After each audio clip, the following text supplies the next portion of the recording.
and you said that President Trump respected Canada's sovereignty both privately and in his public conversations. He did. Were you being truthful? He absolutely did. He absolutely did. Look. March 28th, did President Trump bring up the idea of Canada becoming the 51st state during that call with you? As I just said, the President brings this up all the time. He brought it up yesterday, he's brought it up before.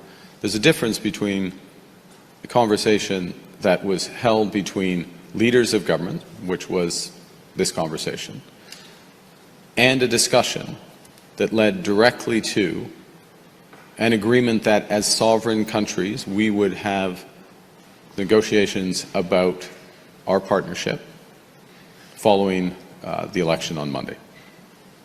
That's what the President and I agreed. That's what both of us reported back. And that's what I'm ready to do. And what's at stake in this election is how well we come together as a country for those difficult discussions with the Americans. And to be clear, I have said well before that call, and virtually every time that I've spoken since that call, that President Trump, the Americans, want to break us so they can own us. Those aren't just words. That's what's at risk. That's why we have to build Canada strong.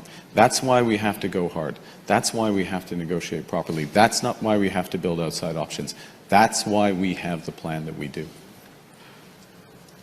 I asked you about this on March 28th after the call, and you said that President Trump respected Canada's sovereignty both privately and in his public conversations. He did. Were you being truthful?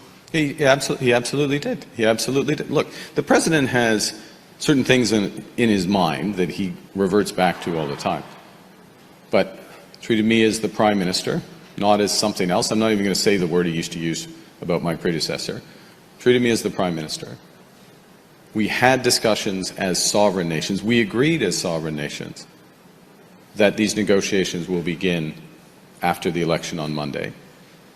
And that is how it was reported back, and that's absolutely accurate. So that's the treatment. Now, look, the President says lots of things, but the essence of the discussion and where we moved the conversation to was exactly what I said. Treated us with respect as a sovereign nation. We have these negotiations coming, and that's, just to be clear, that is what's at stake. Both things are true. The desire of the Americans and the President to own us, those aren't just words. That's a desire. And the ability of Canada to stand strong, build our own, control our destiny, and in that context, as a sovereign nation, have those discussions. You can't handle the truth. Resolve to resist